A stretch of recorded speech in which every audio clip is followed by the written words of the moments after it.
नमस्कार दोस्तों, आप सभी का स्वागत है आपके यूट्यूब चैनल पर। मैं डॉक्टर दिनेश कुमार पांडे। दोस्तों, आज हम लोग डीएलएड थर्ड सेमेस्टर के अंतर्गत चौथा चैप्टर साधारण ब्याज के बारे में डिस्कशन करेंगे। तो साधारण ब्याज के संबंध में हम लोग पहले ये समझते हैं कि ब्याज है क्या। यदि हम ये माने कि कोई एक व्यक्ति ए है, ए कोई व्यक्ति है, उसने क्या किया, उसने उधार लिया। तो और किससे लिया? बी से लिया। ए ने उधार लिया किससे? बी से। तो कुछ समय के पश्चात क्या करता है, कुछ समय बाद जो है वह क्या करता है, अपने उधार लिए हुए पैसे को वह वापस करता है। तो जब वह वापस करेगा तो जो उसने वास्तविक राशि ली है, वास्तविक राशि उसने लिया है, उससे क्या करता है, उससे कुछ बढ़ा कर देता है। तो यहां जो अतिरिक्त धनराशि वास्तविक राशि से बढ़ा कर देने का मतलब क्या है कि वह कुछ अतिरिक्त धनराशि को देता है, अतिरिक्त राशि को वह देता है। तो यहां पर अतिरिक्त राशि ऋण राशि के बदले में दी जाती है। अर्थात अतिरिक्त राशि जो दी गई है वह किसके संबंध में दी गई है? जो उसने उधार लिया या उसने ऋण लिया, उसके बदले में वह उस व्यक्ति को देता है। तो यहां इसी जो अतिरिक्त राशि को वह ऋण राशि या उधार दी गई वास्तविक राशि के बदले में देता है, उसी को हम आप क्या कहते हैं, उसी को ब्याज कहते हैं। तो ब्याज है क्या? तो जब हम ब्याज की बात करते हैं तो यहाँ ये अतिरिक्त राशि, जिसे हम आप समझ सकते हैं किस रूप में कि उसने जो अतिरिक्त राशि दिया वह क्या है, वह ब्याज है। वहीं पर उसने जो वास्तविक धनराशि लिया था, जो वास्तविक धनराशि लिया था और जिसे हम क्या कहते हैं, जिसे ऋण या उधार के रूप में लिया था, वह क्या है, उसी को हम आप कहते हैं कि वही उस व्यक्ति के द्वारा लिया गया मूलधन है। और जब हम लोग मूलधन यानी वास्तविक राशि और जो अतिरिक्त राशि दिया गया अर्थात ब्याज दिया गया, उसका योग जो है वह क्या कहलाता है, वह मिश्र धन कहलाता है। अब अगर हम यहाँ एक उदाहरण लें कि कोई व्यक्ति 100 रुपए के उपयोग के बदले में, अगर कोई एक व्यक्ति है वह क्या करता है, 100 रुपए के उपयोग के बदले यानी उसने 100 रुपए उधार लिया और उसके उपयोग के बदले में वह क्या करता है, उपयोग के बदले में वह उसे कुछ धनराशि 1 वर्ष बाद ज्यादा देता है। क्या करता है, 1 वर्ष बाद या पश्चात वह कुछ अतिरिक्त धनराशि उसे देता है। अतिरिक्त धनराशि को क्या करता है, वह देता है। तो यहां 1 वर्ष में जो अतिरिक्त धनराशि को वह अदा करता है, यानी 100 रुपए के सापेक्ष उसी अतिरिक्त राशि की अदायगी को हम क्या कहेंगे, अतिरिक्त अर्थात जितनी राशि जितनी राशि वह देगा, कब, 100 रुपए पर, 100 रुपए पर 1 वर्ष में जितनी राशि वह देगा वही क्या कहलाएगी, वही उसकी दर कहलाती है, जिसे हम आप ब्याज की दर भी कहते हैं। दर कहें या इसी को हम आप क्या कहते हैं, ब्याज की दर। तो जो ब्याज की दर की बात हम करते हैं वो रेट ऑफ इंटरेस्ट कहा जाएगा। तो रेट ऑफ इंटरेस्ट क्या हुआ कि जो हमारी राशि है, यानी जो वास्तविक राशि है, उस वास्तविक राशि पर, यानी जो वास्तविक राशि है, इस वास्तविक राशि पर एक व्यक्ति यानी 100 के उपयोग के बदले में 100 रुपए के 1 वर्ष बाद कुछ अतिरिक्त राशि को देता है। वही अतिरिक्त राशि की अदायगी जो होगी वह 100 रुपए पर 1 वर्ष में जितनी राशि देगा वही उसकी दर या ब्याज की दर कही जाएगी। अब यहां हम एक उदाहरण लेते हैं कि मान लीजिए दो व्यक्ति हैं, एक राम है और एक बजरंगी है। तो यहां पर राम क्या है? राम ऋणी है, अर्थात वह ऋण लेता है, और बजरंगी क्या है? यह ऋण दाता है, यानी राम बजरंगी से उधार लेता है। तो राम बजरंगी से क्या करता है? 200 रुपए उधार लेता है। राम क्या करता है? ये उधार लेता है। किससे? बजरंगी से। कितने रुपए? 200 रुपए वह उधार लेता है। और 1 वर्ष पश्चात,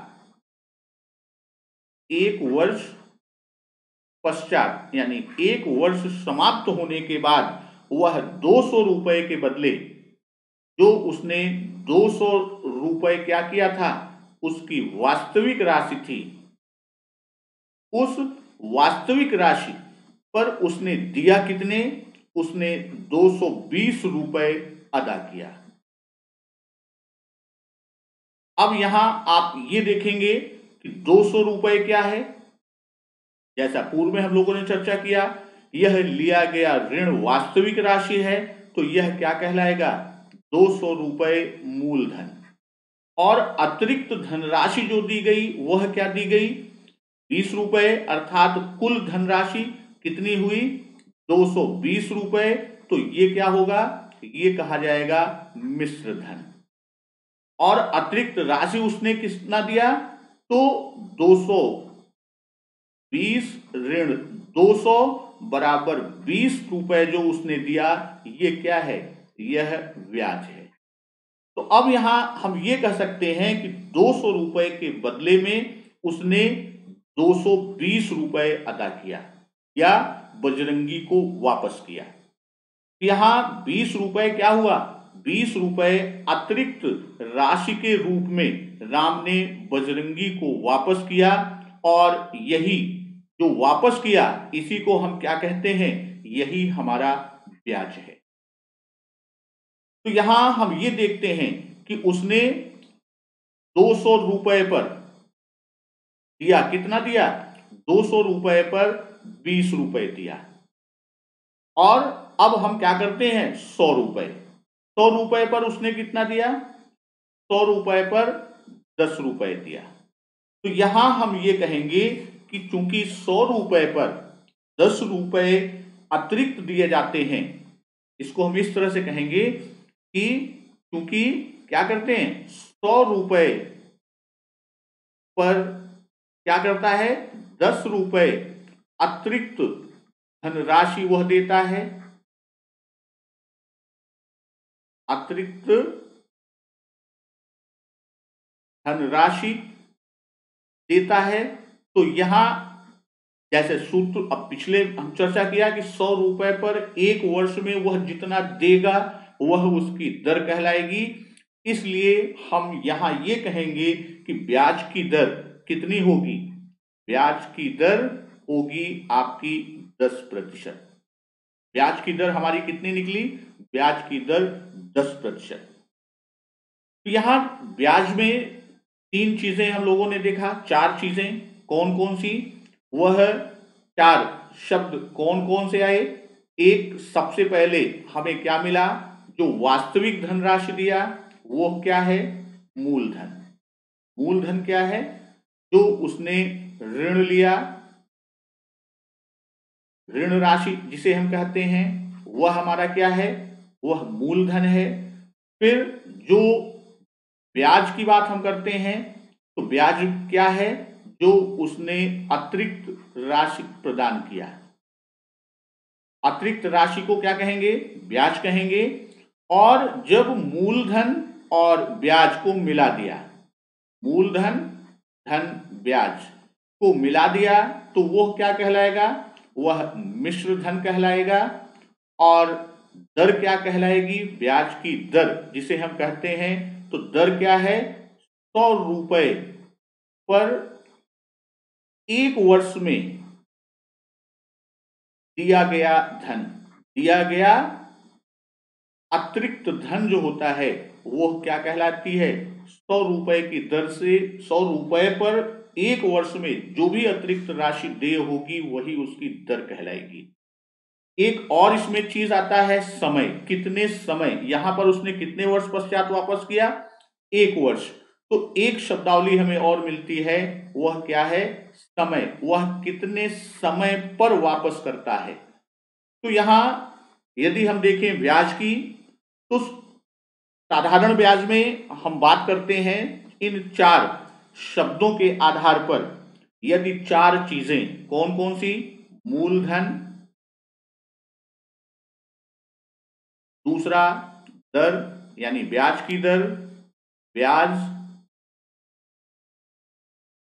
और समय, ये 4 चीजें हुई, मूलधन 1, दर 2, ब्याज 3 और समय 4।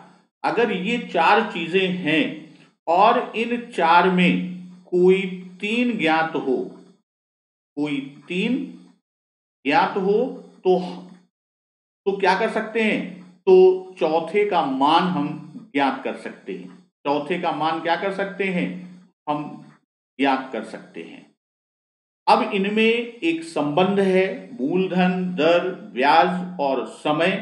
तो इनमें जो संबंध बनता है उसी संबंध को हम आप क्या करते हैं, हम आप सूत्र के रूप में प्रयोग करते हैं। जैसे यहां जो सूत्र है मूलधन, दर, ब्याज और समय का, तो वो सूत्र हम प्रयोग करते हैं कि ब्याज बराबर क्या होता है, ब्याज बराबर मूलधन गुणे दर गुणे समय बटे 100, ये हमारा एक सूत्र है। अब ये 4 चीजें हैं, ब्याज, मूलधन, दर, समय, कोई 3 का मान देके चौथे का मान हम ज्ञात कर सकते हैं। इसी सूत्र के आधार पर यदि ये हमको मूलधन ज्ञात करना है, दर और समय ज्ञात करना है, तो हम मूलधन ज्ञात करना है और ब्याज, दर और समय ये दिया हुआ है। तो मूलधन ज्ञात करने का जो सूत्र हमारा होता है वह क्या है कि ब्याज गुणे 100, ब्याज गुणे 100 बटे क्या हो जाएगा, दर गुणे समय, दर गुणे समय। तो ये जो दूसरा सूत्र हमारा है, ये दूसरा सूत्र पहले सूत्र से ही निकला हुआ है। जो पहला सूत्र हमारा है वो इसी से क्या है, दूसरा निकला है। जैसे हम ब्याज बटे 1 यहां मान लेते हैं, ब्याज आई इज इक्वल टू क्या है, मूलधन principal amount P, rate R, समय टी अपान 100 है। तो हमें क्या ज्ञात करना है, मूलधन पी की वैल्यू ज्ञात करना है। तो आई अपान 1 कर दें तो कोई मान में परिवर्तन नहीं, हम तिरछा गुणा करते हैं तो क्या हो जाएगा, P into R into T is equal to 100 into I interest. तो यहां चूंकि P ज्ञात करना है तो P इज इक्वल टू हमने कर दिया 100 मल्टीप्लाई बाई आई यानी interest upon R into T यानी दर बटे समय। तो ये जो सूत्र हमारा पहले सूत्र से निकला है वही क्या है, वही सूत्र हमारा ये है कि मूलधन बराबर ब्याज गुणे 100 बटे दर गुणे समय। इसी तरह हम क्या कर सकते हैं, दर और समय का सूत्र भी निकाल सकते हैं। तो वह सूत्र क्या है, तो तीसरा हम दर की बात करते हैं। यदि दर ज्ञात करना है और बाकी तीनों चीजें हमको दी गई हैं तो क्या हो जाएगा, ब्याज गुणे 100। अब इन तीन में दर को पूछ रहा है तो नीचे क्या हो जाएगा, मूलधन गुणे दूसरी चीज क्या है, समय। उसी तरह आपका चौथा सूत्र निर्मित होता है कि यदि हमें समय ज्ञात करना है, समय नहीं दिया गया और समय ज्ञात करना है तो समय बराबर हमारा सूत्र क्या हो जाएगा, ब्याज गुणे 100 बटे मूलधन गुणे दर। और यही चार सूत्र जो हमारे हैं, इन्हीं चारों सूत्रों पर क्या है, हमारा पूरा साधारण ब्याज के समस्त प्रश्न हल होते हैं। चाहे वो ब्याज की बात करें, चाहे मूलधन ज्ञात करने की बात करें, दर की या समय की। तो यहां एक सूत्र हमको यदि याद है, ब्याज बराबर क्या है, ब्याज बराबर मूलधन गुणे दर गुणे समय बटे 100। अगर यह सूत्र हमको याद है और बाकी सूत्र तीनों नहीं भी याद हैं तो इसमें भी मान रखकर हम सीधे सीधे सवाल को हल कर सकते हैं। अब हम लोग चलते हैं सीधे कुछ प्रश्नों की ओर, जिसमें आपका पहला प्रश्न है कि 100 रुपए का 15% की दर से 2 वर्ष का ब्याज कितना होगा। हमारा प्रश्न है 100 रुपए का 15% की दर से 2 वर्ष। तो हमको दिया क्या है, सबसे पहले हम ये लिख लें। सबसे पहले क्या दिया है, 100 रुपए का, यानी हमारा मूलधन कितना है, मूलधन बराबर 100 रुपए। फिर दूसरी चीज क्या दिया है, दर दिया गया है 15% की दर से, कितने वर्ष का, समय आपको दिया गया है, समय बराबर 2 वर्ष। तो हम लोग सूत्र जानते हैं, यहां क्या करना है, ब्याज, तो ब्याज का सूत्र निकालेंगे तो ब्याज बराबर क्या होगा, मूलधन गुणे दर गुणे समय बटे 100। अब यहां तीनों का मान हम रख देते हैं। मूलधन कितना दिया गया है, 100, 100 गुणे दर कितना है 15 और समय 2 बटे 100। 100 से 100 कट गया, 15 का 2 से गुणा हुआ, अर्थात 100 रुपए पर 15% की दर से कितना आया, वह आपका 30 रुपए, यानी आपका ब्याज जो आएगा कितना आएगा, 30 रुपए। और यही क्या होगा, यही हमारा उत्तर होगा। अगर इसी सवाल को हम सामान्य रूप से दूसरे अर्थों में हम इसको लगाना चाहें तो हम इसको भी हल कर सकते हैं। हमें सूत्र नहीं मालूम है, उस स्थिति में हमको हल करना है तो हम किस रूप में करेंगे, 1 वर्ष का ब्याज कितना है, 1 वर्ष का ब्याज आपका दिया गया है 15% है, और यहां हमको ज्ञात क्या करना है, 2 वर्ष का ब्याज ज्ञात करना है। तो 2 वर्ष का ब्याज कितना हो जाएगा, 2 वर्ष का ब्याज बराबर कितना हो जाएगा, ये आपका 15 धन 15 अर्थात 30%। साधारण ब्याज में एक चीज आप ये ध्यान रखिएगा कि जो साधारण ब्याज होता है, साधारण ब्याज में सबसे प्रमुख चीज ये है कि समान दर से प्रत्येक वर्ष का ब्याज लगता है। इससे समान दर से प्रत्येक वर्ष लगता है, ये साधारण ब्याज का विशेष। तो जब समान दर से प्रत्येक वर्ष 2 वर्ष है तो 15 15 30% आपका हो गया।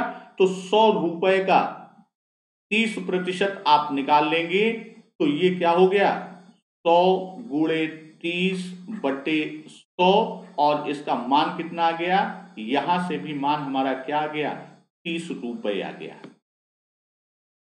अब हम दूसरे सवाल की तरफ चलते हैं। दूसरा सवाल आपका दिया हुआ है कि 6500 रुपए की धनराशि पर वार्षिक ब्याज की किस दर से 5 वर्षों में अर्जित ब्याज 1625 रुपए हो जाएगा। अब यहां पूछा क्या है, किस दर से, यानी यहां दर ज्ञात करना है और दिया क्या गया है, दिया गया है आपको मूलधन कितना दिया गया है, 6500 रुपए। समय आपको दिया गया है, समय कितना दिया गया है, 5 वर्ष, और ब्याज आपको दिया गया है, तो ब्याज बराबर क्या हो जाएगा, यह 1625 रुपए। तो अब हम दर का सूत्र अभी पीछे हम लोगों ने पढ़ा था कि अगर दर ज्ञात करना है तो दर का सूत्र हम लोग निकालते हैं, क्या है कि ब्याज गुणे 100, ब्याज गुणे 100 बटे मूलधन गुणे समय। अब यहां हम सबका मान रख देते हैं, तो ब्याज हमको कितना मिला है, ब्याज मिला 1625 गुणे 100, मूलधन कितना है 6500 और गुणे समय कितना है 5। तो इसको आप हल करेंगे, तो इस जब हम इसे हल करेंगे तो हल में आप इसको सरल कर लीजिए। सरल करने के लिए आप देखिए कौन सी संख्या से ये कटता है। तो यहां सबसे पहले जैसे हमने किससे काटा, शून्य को यहां शून्य से काट दिया, 5 से काटा तो ये आपका कितना आ गया, 5 का 3 बार जाएगा, 1 बचा, 2 बार गया और 5 बार, यानी 325। और 65 को से जब हम 325 को विभाजित करेंगे तो ये क्या आ गया, 325 बट्टे 65। तो यहां 65 से जब हम भाग देंगे तो ये कितना जाएगा, 5 बार जाएगा और दर का मान कितना आ गया, 5%। और यही क्या होगा, यही हमारा उत्तर होगा। तीसरा उदाहरण हम लोग देखते हैं, 4500 रुपए का 2.5% की दर से वर्षों का ब्याज। तो यहां प्रश्न में आपका वर्ष छूटा हुआ है, तो यहां आपका की दर से कितने वर्ष, 8 वर्षों का ब्याज कितना होगा। 4500 रुपए का 2/1/2 अर्थात 2.5% की दर से 8 वर्षों का ब्याज कितना होगा। यहां कितना पूछा है, ब्याज को पूछा है। तो क्या दिया गया है वो आप देख लीजिए, आपको मूलधन दिया गया है, मूलधन बराबर क्या है 4500 रुपए। दर आपको दिया गया है क्या है, 2/1/2%, अर्थात ये क्या हो गया 5/2%। और समय आपको दिया गया है, समय कितना दिया गया है 8 वर्ष। तो मूलधन का सूत्र सीधे हम लगा देंगे, तो मूलधन बराबर क्या, सॉरी ब्याज पूछ रहा है तो ब्याज का सूत्र हम आप लगाएंगे, तो ब्याज बराबर क्या होगा, ब्याज बराबर मूलधन गुणे दर गुणे समय बटे 100। तो अब इसका मान आप रख दीजिए, मूलधन कितना है, मूलधन आपका 4500 गुणे दर कितना है 5/2 गुणे समय 8/100। शून्य से शून्य कट गया तो आपका मान कितना आ गया 45 गुणे 5/2 गुणे 8। तो 2 को 8 से ले गया तो 4 आया, और यहां पर 5 और 20 और 45 का 2 से करेंगे 90, यानी यहां पर ब्याज कितना आ गया 900 रुपए। तो आपका उत्तर कितना आया 900 रुपए। अब इसी को हम दूसरी तरह से समझते हैं, एक यदि आपको सूत्र भूल गया है तो सामान्य समझ पर हम इस प्रश्न को कैसे हल करते हैं। तो सामान्य समझ की जब हम बात करते हैं तो यहां आपका वर्ष और प्रतिशत, कितने वर्ष में और यहां कितने प्रतिशत। तो यहां आपको कुल कितने वर्ष लेने हैं, 1 2 3 4 5 6 7 8, 8 वर्षों में ब्याज को पूछा है। तो अब प्रत्येक वर्ष हमारा कितना जा रहा है, इसमें 2.5, 2 से 1/2 को 2.5% में भी कर दें तो मान में कोई परिवर्तन नहीं, इसमें भी 2.5% देना है, तीसरे वर्ष भी 2.5%, चौथे वर्ष भी 2.5, इसी तरह 8वें वर्ष भी हमको 2.5% ब्याज देना है। तो अगर हम ये कह दें कि 8 वर्षों में ब्याज दर क्या होगी, 8 वर्षों में ब्याज दर के लिए हम क्या करेंगे, 2.5 गुणे 8 यदि हम कर दें तो यहां पर ब्याज दर अगर देखा जाए तो 2.5 में 8 से आप गुणा करेंगे तो 8 दूनी 16 और आधा 4, यानी आपका 20% क्या आ गया, 8 वर्षों में ब्याज दर। तो अब इसको आप बहुत सरल तरीके से हल कर सकते हैं कि 1 वर्ष में इतना तो 2 में 5, इसी तरह 8 में, तो हम इसको 5 गुणे 4 यानी 20% किया। अब हम सीधे 4500 का 20% निकाल दें। 20% हमको ब्याज देना है तो 4500 रुपए का 20% का मतलब हुआ कि 4500 गुणे 20/100।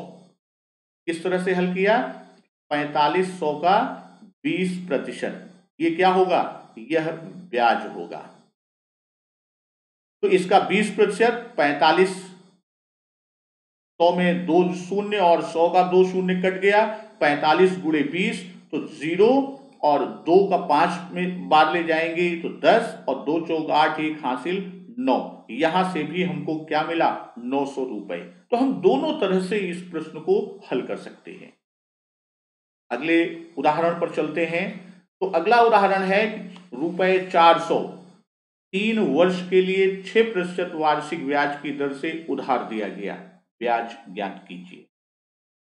तो यहां मूलधन हमको मालूम है कितना है, मूलधन 400 रुपए है। दूसरा चीज क्या दिया गया है, समय, समय बराबर कितना है, 3 वर्ष, और दर आपको दिया गया है, दर क्या दिया गया है, 6%। तो हम लोग ब्याज का सीधे सीधे सूत्र लगा देते हैं, ब्याज बराबर मूलधन गुणे दर गुणे समय बटे 100। मान सबका हम रख देते हैं, मूलधन कितना है 400 गुणे दर कितना है 6 और गुणे समय कितना है 3 बटे 100। 100 का 2 शून्य और 400 का 2 शून्य कट गया, तो ये आपका 4 का 6 से गुणा 24 और 24 का 3 से गुणा करेंगे तो 72, यानी 72 रुपए ब्याज हमारा, यही क्या होगा, यही हमारा उत्तर होगा। यानी 400 रुपए 3 वर्ष के लिए 6% वार्षिक दर से उधार दिया तो ब्याज उसे कितना मिलेगा, उसे 72 रुपए मिलेगा। उदाहरण संख्या 5 हम लोग देखते हैं। सुधीर ने 16% वार्षिक के साधारण ब्याज पर कुछ धन उधार लिया। 3 वर्ष बाद उसने 10,360 रुपए अदा करके वह ऋण चुका दिया। उसने कितना धन उधार लिया था। तो यहां हम ये देखते हैं कि हमें क्या ज्ञात करना है, मूलधन को हमें क्या करना है, ज्ञात करना है। दिया क्या गया है, मिश्र धन। मिश्र धन कितना दिया गया है, 10,360 रुपए, 10,360 रुपए। और हमको क्या दिया गया है, दर दिया गया है कितना, 16%, और समय 3 वर्ष, समय को दिया गया है 3 वर्ष। अब यहां ये जान लीजिए कि जब मूलधन ज्ञात करना है, दर, मिश्र धन और समय दिया गया है, तो यहां पर हम एक नया सूत्र देखते हैं कि जब इस तरह की स्थिति होती है तो मूलधन ज्ञात करने का जो सूत्र होता है, मूलधन बराबर क्या होगा, 100 गुणे मिश्र धन, 100 गुणे मिश्र धन बटे 100 धन ब्रैकेट में दर गुणे समय। यह सूत्र उस समय प्रयोग में आता है कि मूलधन हमको ज्ञात करना है, ब्याज भी नहीं मालूम है, हमें सीधे क्या मालूम है, हमें सीधे मिश्र धन मालूम है और दर समय मालूम है, तो उसके लिए हम ये सूत्र का प्रयोग करेंगे। तो यहां पर आप सीधे सीधे मान रख दीजिए, मिश्र धन हमको मालूम है कितना, 100 गुणे 10,360